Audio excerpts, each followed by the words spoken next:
Okay. तो आज हमने जो है बेसिकली हमने रिवीजन करना है हमारे नोड जेएस का ना। तो हम एक बनाते हैं बेसिक से to do application. To do application. और वो हम बनाते हैं Node with Express with MongoDB. ठीक है। तो इससे ये हो जाएगा कि हमारा रिवीजन भी हो जाएगा। और अगर आपको याद हो तो मैंने आप लोगों को एक टास्क दिया था ऑलरेडी टू डू एप्लीकेशन बनाने का ना। तो वो टास्क भी आपका क्रिएट हो जाएगा। इसमें मैं HTML CSS जावास्क्रिप्ट यूज़ नहीं करूँगा। वो बेसिकली फ्रंट एंड समझ लो आपने खुद ने क्रिएट करना होगा। मैं आपको बस यहाँ पे बस सिर्फ बैकएंड का बता दूंगा भाई बैकएंड का कैसे बनेगा टू डू एप्लीकेशन का नोड जेएस मोंगोडीबी और एक्सप्रेस पे रहते हुए। और उसमें हम बना लेंगे बेसिकली एक अदर टू डू एप्लीकेशन। अच्छा, अगर हम बात करें वापस से कि भाई क्या क्या चीज़ है हमारे पास। तो नोड जेएस क्या है हमारे पास, एक अदर प्यारा सा रन टाइम। इसको हम कैसे यूज़ करते हैं, हम बेसिकली नोड जेएस को जाके क्या करते हैं भाई, सबसे पहले हम डाउनलोड करते हैं और इसको हम करते हैं साथ में हम इंस्टॉल करते हैं। ये बस तो नोड जेएस में आ जाता है। और अगर मुझे नोट जैसे मुझे वर्जन वगैरह चेक करना हो कि भाई नोट जैसे मेरे पास कौन से वर्जन का है, तो मैं यहाँ पे कमांड प्रॉम्प्ट ओपन कर सकता हूँ। मैं लिख सकता हूँ नोड हाइफन हाइफन वर्जन, तो मुझे बता देगा भाई आपके पास कौन सा वर्जन है। आपका वर्जन है वर्जन नंबर 18। ठीक है। फिर हमारे पास एक्सप्रेस क्या होता है भाई, एक्सप्रेस जेएस। तो एक्सप्रेस कुछ भी नहीं है, इसका बस एक अदद फ्रेमवर्क है। ठीक है भाई। और एक्सप्रेस को हम भाई कैसे इंस्टॉल कर सकते हैं अपने पास, जब हम नोड जेएस को इंस्टॉल कर लेंगे तो नोड जेएस को इंस्टॉल करते हैं वहाँ पर एक चीज़ आती है जिसको हम कहते हैं NPM, यानी कि नोड पैकेज मैनेजर। ये चीज़ आती है हमारे पास, बल्कि इसको मैं नई लाइन पे लिख देता हूँ। हमारे पास आती है एक चीज़ NPM नोड पैकेज मैनेजर। यहाँ पे बहुत सारे पैकेजेस हमारे पास अवेलेबल होता है। सही है। Different packages are available. अच्छा, किसी भाई को कोई अगर चीज़ क्लियर नहीं होगी तो वो खुद से पूछेगा। सही है। मैं अपनी एक रवानी के साथ ही चलूंगा, मैं अपनी एक रवानी के साथ ही चलूंगा। अगर आपको वहीं पे इशू आ रहा होगा तो आप खुद रोकोगे। सही भाई। अच्छा, डिफरेंट पैकेजेस अवेलेबल होते हैं यहाँ पे, तो वहाँ से हम क्या करेंगे, हम एक पैकेज इंस्टॉल कर लेंगे जिसका नाम होगा एक्सप्रेस। और एक्सप्रेस क्या है भाई, ये फ्रेमवर्क है नोड.js का, और ये बहुत ज़्यादा क्या करता है भाई, आसानी लेकर आता है आपके लिए। ये क्या लेकर आता है भाई, ब्रिंग्स ईजीनेस। सही है, आसानी लेकर आता है आपके लिए कि जो काम नोड पे करना हमारे लिए इंतहाई मुश्किल होता है, वो काम एक्सप्रेस पे हमारे लिए करना पे इंतहा हमारे लिए क्या हो जाता है भाई, आसान हो जाता है। अच्छा जी। फिर फिर हम यूज़ करेंगे मोंगोडीबी। मोंगोडीबी क्या है भाई, ये डेटाबेस। और ये कौन से डेटाबेस के अंदर शुमार होता है, ये शुमार होता है नो सीक्वल डेटाबेस के शुमार होता है। ठीक है। और हम मोंगोडीबी के अंदर भी हम जिस पैकेज को बेसिकली यूज़ करेंगे उसका नाम होगा मोंगूस। क्योंकि जो मोंगोडीबी है वो होता है स्कीमा लेस। क्या होता है भाई, स्कीमा लेस होता है, यानी कि उसको किसी स्कीमा की ज़रूरत नहीं होती। लेकिन हमें ये डर होता है कि यार अगर मैं स्कीमा को मेंटेन नहीं करूँगा तो कोई भी शख्स कोई भी चीज़ मेरे डेटाबेस के अंदर स्टोर करने लग जाएगा जो चीज़ मेरे लिए मुनासिब नहीं है। तो मैं मोंगूस को यूज़ करता हूँ। और मोंगूस क्या होता है भाई, मोंगू स्कीमा लेस नहीं होता, मोंगू विद स्कीमा होता है। सही है भाई। तो मैं अपनी मर्जी की चीज़ें, अपने मतलब की चीज़ें मैं सिर्फ अपने डेटाबेस को देना चाहूँगा। मैं हर एक चीज़ अगड़म शगड़म चीज़ में इसको डेटाबेस को अपने नहीं देना चाहूँगा, तो इसलिए मैं क्या यूज़ करता हूँ भाई, मोंगूस। और मोंगूस इस्तेमाल करने के लिए मुझे क्या करना पड़ेगा, मुझे वापस जाना पड़ेगा NPM आई मोंगूस मुझे करना पड़ेगा। अच्छा, मोंगोडीबी के डेटाबेस के लिए अब दो तरीके होते हैं हमारे पास, या तो मैं डेटाबेस लोकली यूज़ कर लूँ या तो मैं क्लाउड का डेटाबेस यूज़ कर लूँ जो कि कहीं ना कहीं डिप्लॉय हो। अब हमारी कंडीशन के अंदर हम फिलहाल क्या यूज़ करेंगे, हम क्लाउड डेटाबेस यूज़ करेंगे कि भाई मेरा एक डेटाबेस जो है कहीं ना कहीं मेरा डिप्लॉय हुआ है, किसी न किसी जगह पे चल रहा है, ताकि उसको हर एक शख्स, दुनिया का हर एक शख्स को यूटिलाइज कर सके। तो इसके लिए हम क्या यूज़ करेंगे, हम इसके लिए यूज़ करेंगे मोंगोडीबी एटलस। सही भाई। ये बेसिकली मोंगोडीबी वालों ने एक हमें फैसिलिटी प्रोवाइड की है एटलस की, कि भाई आप अपना डेटाबेस वगैरह डिप्लॉयड वर्जन में आप वगैरह यूज़ कर सकते हो। उसके लिए आपको क्या करना पड़ता है, उसके लिए आपको बेसिकली क्लस्टर वगैरह आपको क्रिएट करना पड़ता है, अभी हम सबका सब क्रिएट करेंगे। ठीक है भाई, यहाँ तक किसी भाई का कोई सवाल?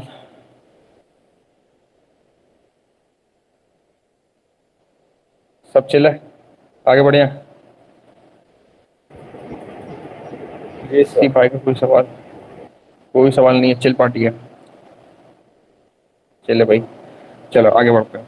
अब मुझे सबसे पहले मुझे कहते हैं बेसिक से मुझे प्रोजेक्ट क्रिएट करना है टू डू एप्लीकेशन का। वो मुझे क्या क्रिएट करना है कि मैं एक अपने पास फोल्डर क्रिएट करूंगा जिसका नाम होगा टू डू एप्लीकेशन। और मैं साथ में उसको कह सकता हूँ बैकएंड है भाई ये। सही है। और मैं इस पे जाके क्या करूंगा, एक अदर इंडेक्स डॉट जेएस की फाइल क्रिएट करूंगा और npm init हाइफन वाई करूंगा। सही है भाई। npm init हाइफन वाई किस चीज़ की आपको फैसिलिटी प्रोवाइड करता है, वो आपको बेसिकली देगा एक प्यारा सा पैकेज डॉट जेसन की फाइल देगा, जिससे बाकायदा मेरी जितनी भी डिपेंडेंसीज होंगी वो सबके सब स्टोर होने मेरी लग जाएंगे। तो आओ हम भी स्टार्ट करते हैं। ये हमारा कल का गेटअप सेशन था, तो मैं यहाँ पर आके एक और बना लेता हूँ बैकएंड सेशन, बैकएंड सेशन। ठीक है भाई। और मैं यहाँ पर आके एक नया फोल्डर क्रिएट करता हूँ, जैसे कि मैंने सोचा टू डू एप्लीकेशन, और क्या है भाई ये इसका बैकएंड है। मैं यहाँ पे गया और मैंने यहाँ पे लिखा cmd, और सबसे पहले मैं कमांड लिखूंगा जिसका नाम होगा npm init hyphen Y. Hyphen Y किस लिए, ताकि मुझसे ये अजीब वगैरह से सवाल ना करे, प्रोजेक्ट बनाने से पहले मुझसे अजीब वगैरह से सवाल क्रिएट ना करे, और बाकायदा मुझे ये कहते पैकेज जेसन की फाइल बना के मुझे दे दे बगैर फालतू सवाल किए। तो मैं लिखा npm space init space hyphen Y, और मैंने एंटर किया। अच्छा, इस चीज़ के लिए ज़रूरी क्या है, इस चीज़ के लिए ज़रूरी है कि मेरे पास नोड इंस्टॉल होना मेरे पास ज़रूरी है। अगर मेरे पास नोड इंस्टॉल नहीं होगा तो डेफिनेटली मैं npm यूज़ ही नहीं कर सकता, पॉसिबिलिटी नहीं है। सही है।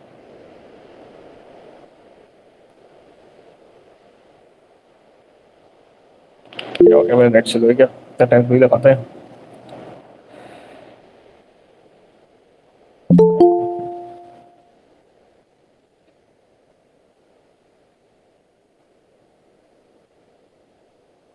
अच्छा, पैकेज जैसे बना दी इसने यहाँ पे, लेकिन जो है यहाँ मुझे ये छोड़ नहीं था, स्लो है मेरे ख्याल से, कुछ हुआ है, अटक गया बेचारा बीच में। हाँ चल गया, चल गया भाई, चल गया। अच्छा अच्छा, अब मुझे क्या करना है, मुझे इसको खोल लेना है वीएस कोड पे। मैं लिखूंगा कोड स्पेस डॉट,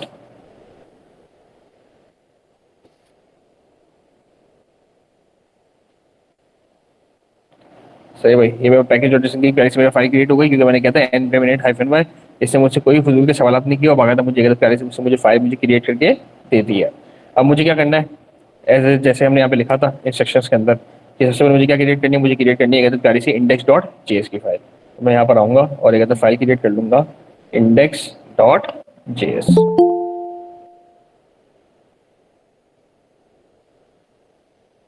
अच्छा जी, क्रिएट हो गई। अब मुझे क्या करना है, अब मुझे बेसिकली पैकेज चाहिए एक्सप्रेस का, ताकि मैं एक्सप्रेस का पैकेज यूटिलाइज करते हुए अपना एक प्यारा सा सर्वर क्रिएट कर लूँ। सर्वर वैसे भी क्रिएट कर सकता हूँ, लेकिन वो नोड पे मुझे क्रिएट करना पड़ेगा, मुझे थोड़ा सा मुझे मुश्किल पड़ेगा। तो उसके लिए मैं क्या यूज़ करूँगा, मैं यूज़ करूँगा एक्सप्रेस जेएस। और एक्सप्रेस यूज़ करने के लिए मुझे क्या करना पड़ेगा, मुझे कमांड लिखनी पड़ेगी npm i एक्सप्रेस। तो मैं यहाँ पर आया अपने पास सिस्टम के पास, मैंने ओपन किया टर्मिनल, और टर्मिनल के अंदर मैंने आपको बताया कि पावर शेल हम यूज़ नहीं करेंगे, हम नॉर्मली क्या यूज़ करेंगे, कमांड प्रॉम्प्ट। पावर शेल को मैंने बंद कर दिया, और मैं यहाँ पे मैंने कमांड लिखी npm i एक्सप्रेस। ये बाकायदा मेरा एक्सप्रेस में इंस्टॉल होने लग जाएगा। अच्छा, जब एक्सप्रेस जब तक इंस्टॉल हो रहा है तब तक मैं यहाँ पे कोड लिखना शुरू करता हूँ। अच्छा, मुझे सबसे पहले मेरा स्टेप क्या होगा, सबसे पहले मेरा स्टेप होगा इम्पोर्ट एक्सप्रेस। अच्छा, जो इम्पोर्ट है ना, ये बेसिकली है ES6, वरना इससे पहले हमारा क्या यूटिलाइज होता था, इससे पहले हमारा यूटिलाइज होता था रिक्वायर। सही है। और रिक्वायर किस चीज़ का पार्ट था, रिक्वायर पार्ट था ES5 का। लेकिन हमें यूज़ करना है, हम जाहिर होता है हम बिल्कुल लेटेस्ट चीज़ें यूज़ करने की कोशिश करेंगे, तो हमें इंपोर्ट वाला चीज़ यूज़ करनी है। लेकिन मसला सारा ये है कि मेरे नोड है वो जहन बना के बैठा हुआ था कि भाई ये बंदा ES5 के तरीके से कोड लिखेगा। तो मुझे इसको बताना है, यहाँ पे मुझे इसको यहाँ बताना है, मेन के अंदर आके मुझे इसको बताना है कि भाई साहब मुझे यहाँ पे यूज़ करना है ES6। और ES6 यूज़ करने में क्या करूँगा, मैं यहाँ पे आके लिखूंगा टाइप। मैंने टाइप लिखा और मैंने इसको बोलेगा भाई मेरा टाइप क्या है, मॉड्यूल, ताकि मुझे इंपोर्ट वाला सिनेरियो मुझे यूज़ करने की मुझे इजाज़त दे, और मैं यहाँ पर आके सुकून से अपना इंपोर्ट वाला कोड में आके लिख सकूँ। मैं यहाँ पर आके लिखूंगा इंपोर्ट एक्सप्रेस फ्रॉम एक्सप्रेस। सबसे पहले मैं आके मैं एक्सप्रेस को आके इंपोर्ट कर लूँगा।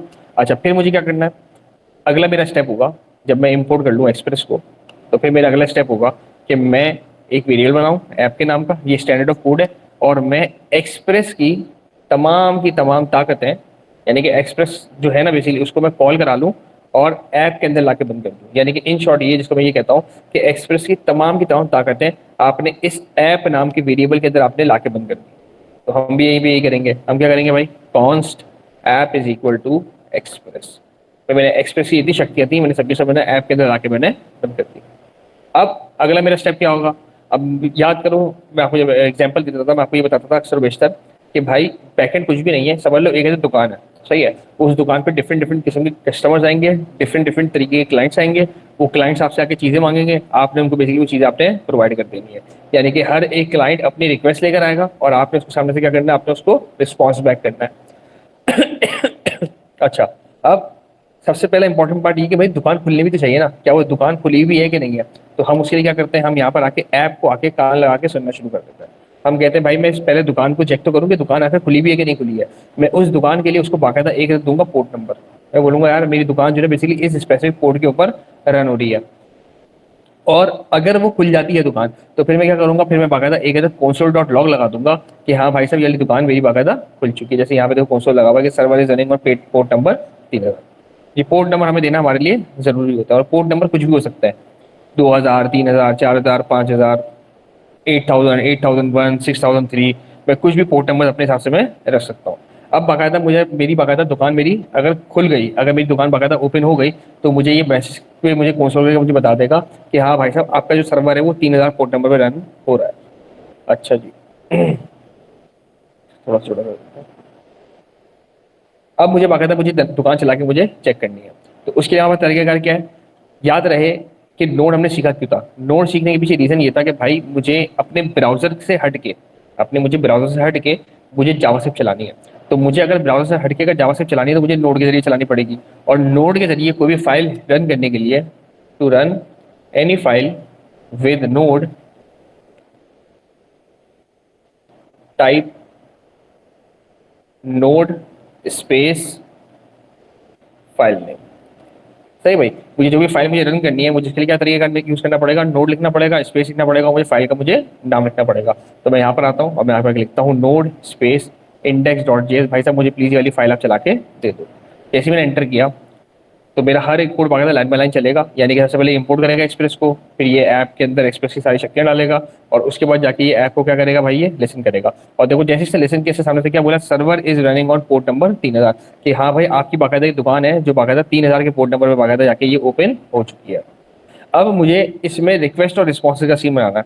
मैं चाहता हूँ कि भाई डिफरेंट डिफरेंट लोग आके अलग अलग आके किस्म की रिक्वेस्टें करें और मैं उनको सामने से क्या करूँ, रिस्पॉन्स बैक करूँ। जैसे कि मैं यहाँ पे कहता हूँ इसको कि भाई ऐप के अंदर ही कोई बंदा अगर गेट की रिक्वेस्ट के साथ आता है, कोई बंदा अगर गेट की रिक्वेस्ट के साथ आता है। अच्छा, गेट की रिक्वेस्ट क्या होती है, समझ लो कोई बंदा आपसे कुछ लेने के लिए आया है। अच्छा, कोई बंदा अगर स्लैश के ऊपर गेट की रिक्वेस्ट लेकर आता है, यानी कि स्लैश के ऊपर आपसे कुछ ना कुछ लेने के लिए आता है, तो मैं कहता हूँ कि भाई साहब वो या तो कुछ ना कुछ रिक्वेस्ट के साथ आएगा आपके पास, या आपके पास ऐसे ही आगे खड़ा हो जाएगा। अगर वो आपके पास ऐसे ही आगे खड़ा हो जाता है, उसकी कोई भी रिक्वेस्ट वगैरह कुछ भी नहीं है, तो आपने सामने से उसको जवाब देना है, रिस्पॉन्स डॉट सेंड करना है आपने उसको। और जवाब आपने क्या देना है, आपने उसको जवाब देना है हेलो वर्ल्ड, या आपने उसको कह देना है अस्सलाम वालेकुम, अस्सलाम कि हाँ भाई ये भाई मेरी तरफ से भाई एक अदद आपके क्या है भाई, गेट, आप गेट की रिक्वेस्ट लेकर आए मेरे पास स्लैश की, और मैंने आपको सामने से रिस्पॉन्स बैक किया अस्सलाम वालेकुम। अच्छा, अब मुझे बेसिकली चेक करना है कि क्या सच में कभी कोई अगर क्लाइंट मेरे पास अगर आता है और वो अगर स्लैश की रिक्वेस्ट लेकर आता है गेट वाली, तो क्या हम सच में उसको ये वाला चीज़ रिस्पॉन्स बैक कर रहे हैं कि नहीं कर रहे हैं। अब मुझे ये वाली चीज़ चेक करनी है। तो ये वाली चीज़ चेक करने का तरीका क्या है मेरे पास, मैं सीधा सीधा जाऊँगा अपने ब्राउज़र के ऊपर और मैं जाके लिखूंगा लोकल होस्ट, और मैं जाके ढूंढूंगा पोर्ट का नंबर, कि भाई मेरा पोर्ट है 3000 का, और यहाँ पे एक बंदा स्लैश की रिक्वेस्ट के साथ आया। और मैं जैसे ही एंटर करूंगा तो मेरे ब्राउज़र को चाहिए कि मेरा ब्राउज़र सामने से जवाब दे। क्या जवाब दे, वो जवाब दे अस्सलाम वालेकुम। लेकिन यहाँ पर एक और मसला है कि मैंने फाइल को चलाया है नोड के जरिए। अच्छा, एक बात याद रहे, जब एक दफ़ा सर्वर जब चल रहा होता है ना, तो जब भी आप फाइल में कोई चेंजेस करेंगे तो वो रिफ्लेक्ट नहीं करेंगे। ये वाली बात आपको याद रखनी पड़ेगी कि जब भी सर्वर रनिंग है, in a running state of a server no changes are reflected। कोई भी चेंजेस आपके रिफ्लेक्ट बाकायदा नहीं होंगे। अच्छा, मैं यहाँ पे साथ में वो भी कमांड लिख देता हूँ कि भाई सर्वर चलाने की कमांड क्या है, ऐप डॉट लिसन। आप यहाँ पे डालोगे पोर्ट नंबर और एक होगा प्यारा सा कॉल बैक, जो कि चल जाएगा जैसे ही आपका सर्वर आपका रनिंग स्टेट में आपका आ जाएगा। console dot log server is running. और पोर्ट नंबर आपको कुछ भी हो सकता है, जो भी आपकी मर्जी हो, आपको पोर्ट नंबर आप डाल सकते हो। अच्छा, और मुद्दे की बात क्या थी कि भाई जब भी सर्वर रनिंग स्टेट के अंदर होगा तो आपके कोई भी चेंजेस आपके रिफ्लेक्ट नहीं होंगे। अब इसके लिए भाई क्या सोल्यूशन है हमारे पास, for this we have two solutions. इसके अलावा दो सोल्यूशन है। नंबर पहला क्या है कि भाई एक थर्ड पार्टी लाइब्रेरी आती है, इसको हम कहते हैं नोडमोन, या तो हम इसको इंस्टॉल कर लें। ये क्या है भाई, थर्ड पार्टी लाइब्रेरी। यानी कैसे इंस्टॉल होगी, ये इंस्टॉल होगी npm i नोडमोन के जरिए। दूसरा हमारा सॉल्यूशन क्या है, दूसरा हमारा सॉल्यूशन है कि भाई साहब नोड का ही एक बेहतरीन एडवांस फीचर है जिसको हम कहते हैं node hyphen hyphen watch. Node हमें खुद से ही फैसिलिटी प्रोवाइड करता है कि भाई आप नोड हाइफन हाइफन आप वॉच आप वगैरह यूज कर लो। ये थर्ड पार्टी नहीं है, ये क्या है भाई साहब, ये है बिल्ट इन। ये क्या है, built in. But in newer versions of node, ये नोड के नए वाले वर्जन के अंदर अवेलेबल है, पुराने वर्जन में अवेलेबल नहीं है। अच्छा, अब हम यहाँ पे यूज कर लेते हैं, हम कहते हैं कि भाई साहब मुझे बार बार चेंजेस अपने रिफ्लेक्ट करवाना है, तो मैं यहाँ पे आके फिलहाल नोड मोड यूज नहीं करता, मेरे पास अपग्रेडेड वर्जन है, तो मैं यूज कर लेता हूँ यहाँ पे नोड हाइफन हाइफन वॉच।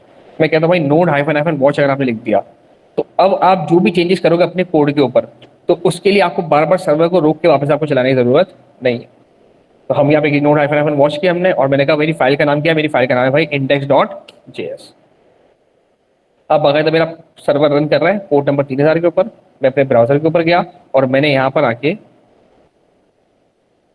आके हिट किया लोकल 3000, और बाकायदा देखो मेरे पास जवाब देखो क्या है, अस्सलाम वालेकुम। क्योंकि हमने अपने सर्वर से सामने से रिस्पॉन्स बैक भी हमने ये किया। मैं यहाँ पे आके कहता हूँ कि भाई हाउ आर यू, साथ में कहता हूँ। मैंने जैसे सेव किया, मेरा सर्वर देखो खुद ब खुद देखो रीस्टार्ट हो गया। क्यों रीस्टार्ट हो रहा है, क्योंकि मैंने इसको चलाया नोड हाइफन हाइफन वॉच के जरिए। और मैं यहाँ पर आके जैसे ही वापस आके मैं रिफ्रेश करूंगा, तो इस बार देखो मुझे ये जवाब क्या देगा, हाउ आर यू। तो मेरी बाकायदा एक दुकान ओपन हो गई है जिसपे कोई भी क्लाइंट आ सकता है। वो क्लाइंट आएगा, वो आके कभी गेट की रिक्वेस्ट करेगा, कभी पोस्ट की, कभी पुट की, कभी डिलीट की, और साथ में उसकी कोई ना कोई रिक्वेस्ट के पैरामीटर्स होंगे जो वो आके डिफाइन करेगा, और सामने से उसको रिस्पॉन्स बैक उसको कर दिया जाएगा। यहाँ तक भाई किसी भाई का कोई सवाल? वैसे सारी वही पुरानी वाली चीज़ें हैं जो ऑलरेडी काफ़ी दफ़ा पढ़ चुके हैं, लेकिन फिर भी कोई सवाल? चिल्ला है, चिल ही होगा मेरे ख्याल से। तो चलो खैर आगे बढ़ते हैं। अच्छा, अब ये तो ठीक है, एक नॉर्मल सी टचिंग थी स्टार्ट की बेसिक बेसिक लेवल के लिए। अब हमने क्या चीज़ें करनी है भाई, हम ये चाहते हैं कि भाई हम मुख्तलिफ एपीआईज क्रिएट करें। We will create different APIs for our to do application, and that API will talk with database। वो एपीआई क्या करेगी भाई, डेटाबेस के साथ में बाकायदा क्या करेगी, बातें करेगी। अच्छा जी, हम कहते हैं कि भाई अगर मेरी टू डू एप्लीकेशन है तो मेरे पास अलग अलग किस्म की भाई एपीआई होनी चाहिए। और अलग अलग किस्म की एपीआई क्या होनी चाहिए, मैं कहता हूँ कि भाई एक बंदा आएगा, वो सबसे पहले आके टू डू एप्लीकेशन है ना, यानी कि उसके पास एक प्यारा सा उसके पास इनपुट होगा फॉर श्योर। वो इस इनपुट पे आके कुछ ना कुछ टेक्स्ट कंटेंट लिखेगा, और वो क्या करेगा, वो उस टेक्स्ट कंटेंट को वो आगे भेजने की कोशिश करेगा। फॉर एग्जांपल मैं अगर बात करूं आपके सामने, मैं कहता हूँ यार फेसबुक, फेसबुक क्या है, फेसबुक एक तरह की टू डू एप्लीकेशन है। सही है कि भाई यहाँ पर एक इनपुट लिखने की जगह है, मैं यहाँ पर आ सकता हूँ, और मैं यहाँ पर आके कुछ भी मैं आके इनपुट वगैरह में लिख सकता हूँ। जैसे मैं यहाँ पे कुछ भी मैं इनपुट लिखूंगा, मैं जैसे यहाँ पोस्ट के बटन पे क्लिक करूंगा, तो क्या होगा, मेरे जितना भी डेटा है वो कहाँ चला जाएगा भाई, वो सबका सब मेरा जाके डीबी में जाके मेरा स्टोर हो जाएगा। ऐसे ही है ना। तो मैं क्या करता हूँ भाई, मैं यहाँ पे कहता हूँ कि भाई साहब एक अदर इनपुट का टेक्स्ट होगा जिसपे आके यूजर आके कुछ भी आके लिख सकता है, और यूजर जब भी कुछ आके लिखेगा तो बाकायदा एक पहली एपीआई क्रिएट होगी। उस एपीआई का नाम क्या होगा भाई, वो समझ लो एक क्रिएट की एपीआई होगी। और वो क्रिएट एपीआई कौन सी होगी भाई, वो होगी पोस्ट की एपीआई। यानी कि एक मेरी एपीआई बन जाएगी क्रिएट करने की, जो कि टू डू एप्लीकेशन में जाके टू डू क्रिएट करेगी, और उस एपीआई का एचटीटीपी जो मेथड होगा वो क्या होगा भाई, पोस्ट। अच्छा जी, फिर जब एक बंदे ने भाई पोस्ट क्रिएट कर ली, अब जारी बात है बाकी लोगों ने उसको हासिल भी करना है। सही है, तो हम क्या बना लेंगे, बना लेंगे हम गेट की एपीआई। और वो क्या करेगा भाई, उसका मेथड क्या होगा, उसका एचटीटीपी मेथड होगा गेट का। और ये क्या करेगा, ये आपको bring all the two do post, जितनी भी भाई टू डू की आपकी पोस्ट होंगी सबके साथ आपको लाने में आपको हेल्प करेगा। इसी तरीके से ये आपको किस चीज़ में हेल्प करेगा, to create a to do, ये आपको इसमें हेल्प करेगा। फिर मैं कहता हूँ कि भाई मैंने भाई पोस्टें मैंने मंगवाई, हो सकता है भाई पोस्ट सही ना आई हो, या मैंने कोई एक पोस्ट करी थी और मुझे उसको अपडेट करना है, तो हमारे पास एक और एपीआई होगी जिसका नाम होगा अपडेट। और बेसिकली या तो ये पुट की बन सकती है, या तो ये पैच की बन सकती है।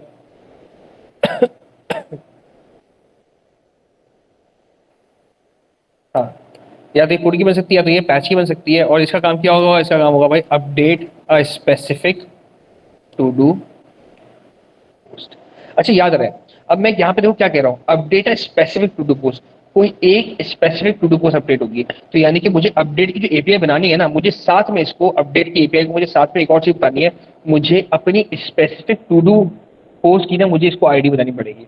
तो मैं यहाँ पे इसको क्या बताऊंगा, टू डू आईडी, कि भाई मुझे कौन सी वाली टू डू की मुझे पोस्ट मुझे बाकायदा अपडेट करवानी है। ऐसा ना हो कि भाई तुम किसी भी मर्जी की अपनी जो है ना किसी पोस्ट को तुम जाकर अपडेट कर दो।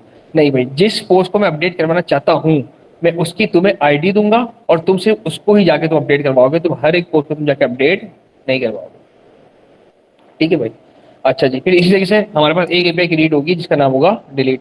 वो भी क्या होगा भाई, भाई तमाम की तमाम पोस्टों को डिलीट नहीं करना मुझे, मुझे किसी एक स्पेसिफिक पोस्ट को मुझे डिलीट करना है। तो भाई मैं तुम्हें उसकी आईडी दूंगा और तुम सामने से क्या करोगे, डिलीट का तुम एचटीटीपी मेथड लगाओगे और तुम क्या करोगे, delete a specific to do post. अच्छा अब एक और बात, कि भाई जरूरी तो नहीं है ना कि मैं सिर्फ एक ही कोई पोस्ट डिलीट करना चाहूँ। हो सकता है मेरे पास जितनी भी टू डू की मेरे पास पोस्टें हैं मैं सबकी सब डिलीट करना चाहता हूँ। तो फिर मैं क्या करूंगा, फिर मैं एक नॉर्मल भी डिलीट का सिर्फ और सिर्फ एंड पॉइंट बना दूंगा और मैं कह दूंगा भाई इसका भी एचटीटीपी मेथड क्या है, डिलीट। लेकिन ये क्या करेगा, ये तमाम की तमाम पोस्ट डिलीट कर देगा, delete all post from the database. जितनी पोस्ट होंगी मैं सबकी सब डिलीट कर देगा। अच्छा इसी तरीके से जब मैं गेट की मैं एपीआई हेड करता हूँ तो ये भाई मुझे तमाम की तमाम टू डू की पोस्ट चला के देगा। मैं नहीं चाहता मैं तमाम की तमाम मेरे पास पोस्ट है, मैं चाहता हूँ कोई एक पोस्ट मेरे पास आ जाए जो एक स्पेसिफिक पोस्ट पे देखना चाहता हूँ। तो मैं यहाँ पर आगे क्या करूंगा, मैं यहाँ पे गेट तो दूंगा लेकिन मैं कहूंगा भाई मुझे एक मेरी मर्जी की टू डू की आप पोस्ट ला के दे दो। इसका ही मेथड क्या होगा, इसका ही मेथड होगा गेट का मेथड। लेकिन ये क्या करेगा, ये ला के देगा मुझे एक specific bring specific to do. यहाँ तक किसी भाई का कोई सवाल कोई मसला कि भाई क्या चीज़ है, यहाँ तक कि इन चीज़ों में कॉन्सेप्ट क्लियर है? अगर क्लियर है तो ही हम आगे बढ़ेंगे, वरना फिर हम आगे नहीं बढ़ पाएंगे। सर डिलीट टू डू वाले दोबारा से बता दीजिएगा। देखो, बल्कि इसको आसान करते ना, मैं आपको लेके जाता हूँ। मैं यहाँ पे गया भाई हायरिंग मैन के ऊपर। अच्छा अब देखो, जैसे ही मैं देखो जॉब्स पे जाता हूँ, मैं पीपल पे चला गया मैं गलती से, जैसे जाता हूँ जॉब्स के ऊपर, मैं जैसे जॉब्स के ऊपर गया। अब यहाँ पे क्या हुआ है, यहाँ पे देखो बाकायदा एक एपीआई हिट हुई जो कि कहती है कि भाई जितनी भी जॉब्स है ना तुम्हारे पास सबकी सब लेकर आ जाओ, जितनी भी जॉब्स है सबकी सब लेकर आ जाओ। तो यहाँ पे बेसिकली क्या हुआ, यहाँ पे ये वाला बेसिकली राउट हिट हुआ गेट, कि भाई जितनी भी जॉब्स है ना ब्रिंग ऑल, सबकी सब लेकर आ जाओ। मैं यहाँ पे कहता हूँ इसको आके कि नहीं भाई मुझे कोई एक देखनी है, मैंने यहाँ पर क्लिक किया 3D एनिमेटर। अब देखो मेरे पास सिर्फ देखो एक का डेटा आ रहा है यहाँ पे। तो ये मैंने क्या किया, मैंने बाकायदा एक हिट की एपीआई जिसको मैंने कहा कि भाई गेट करो लेकर आओ, लेकिन इस बार तमाम के तमाम नहीं, इस बार मुझे एक स्पेसिफिक चाहिए। मैंने इसकी आईडी नंबर ली। अच्छा ये आईडी नंबर यहाँ पर आपको देखो दिख भी रही होगी, देखो ये क्या लिखा हुआ है, जे I D. J I D का मतलब क्या होता है, जॉब की आईडी। भाई जे आई डी लो और एक स्पेसिफिक जॉब मुझे आप ला के दिखा दो, एक स्पेसिफिक। तो मैंने इसके लिए क्या किया, मैंने गेट की रिक्वेस्ट की, क्योंकि मुझे चाहिए चीज़, मुझे भेजनी नहीं, मुझे बल्कि क्या करनी है, मुझे चाहिए। तो मुझे चाहिए, लेकिन कौन सी चीज़ मुझे चाहिए भाई, मुझे एक स्पेसिफिक आईडी की मुझे चीज़ चाहिए। तो bring a specific to do post. अच्छा मुझे कोई जाके जॉब मुझे क्रिएट करनी है, मैं यहाँ पर आया और मुझे किया एम्प्लॉय पोस्ट जॉब, और मैंने यहाँ पे किया भाई पोस्टर जॉब, और मैंने यहाँ पे क्या किया भाई मुझे एआई असिस्टेंट वाली तुम्हारी वाली फीलिंग चाहिए, और मैंने यहाँ पर आके या इसको ले लेते हैं और मैंने कर दिया भाई जनरेट फॉर्म। अब यहाँ पर आके जैसी मैं सारी चीज़ों पर आके चेकमार्क लगा दूंगा और मैंने यहाँ पर एक कैटेगरी सेलेक्ट कर ली, समझ लो मार्केटिंग। अब मैंने ईमेल एड्रेस दे दिया इसको sufian@gmail.com। अब मैं जैसे आप पोस्ट दिस जॉब पे क्लिक करूंगा तो क्या होगा, यहाँ भाई बाकायदा एक अदर मैं पोस्ट को क्रिएट करना चाह रहा हूँ। तो मैं यहाँ पे क्या करूंगा, मैं यहाँ पर एक अदर राउट हिट करूंगा जिसका नाम होगा कि भाई एक मुझे पोस्ट मुझे क्रिएट करनी है। इसका एचटीटीपी मेथड क्या होगा भाई, पोस्ट। और ये किस लिए होगा, ये होगा भाई to create a to do post. मैं यहाँ पर आके जैसे भाई क्लिक करूंगा, ये भाई बाकायदा बोलेगा कि भाई सेव करनी है पोस्ट, हाँ भाई सेव करनी है। और ये बाकायदा मेरी एक मतलब एपीआई अब हिट हो रही है, और वो एपीआई किस चीज़ की हिट हो रही है, वो हिट हो रही है क्रिएट करने की। और ये भाई क्रिएट हो गई। मैं यहाँ पे गया भाई व्यू ऑल जॉब्स के अंदर, और यहाँ पे देखो बाकायदा मुझे एक नई मुझे जॉब दिख रही है जो मैंने अभी मैंने पोस्ट की है। ठीक है भाई, तो ये हो गया मेरे पास क्रिएट पोस्ट जॉब। अच्छा अब इसी जो जॉब है ये वाली, ये पेंडिंग स्टेट के अंदर है। मुझे हो सकता है मुझे इसको अपडेट करना हो, मैं चाहता हूँ कि भैया अपडेट हो जाए यार, ये पेंडिंग में ना रहा है, ये बल्कि मेरे को सामने दिखे, पूरी दुनिया के सामने दिखे। तो मैं इसके लिए क्या कर सकता हूँ, मैं यहाँ पर जाता हूँ अपने पास एडिट पोर्टल के अंदर, यहाँ पे मैं गया पेंडिंग जॉब्स के अंदर। मुझे यहाँ पर ये senior senior front end developer वाली जो मैंने बाकायदा मैंने भी जॉब मैंने क्रिएट की है, ये मुझे यहाँ पे दिख रही है पेंडिंग स्टेट के अंदर। क्या भाई मैं इसको अप्रूव करना चाहता हूँ? अब मैं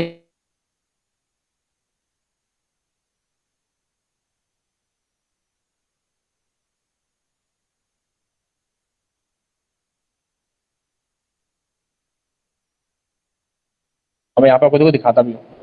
मैं आता हूँ उससे आके नेटवर्क टैब्स के अंदर, ये देखो मैं नेटवर्क टैब में गया।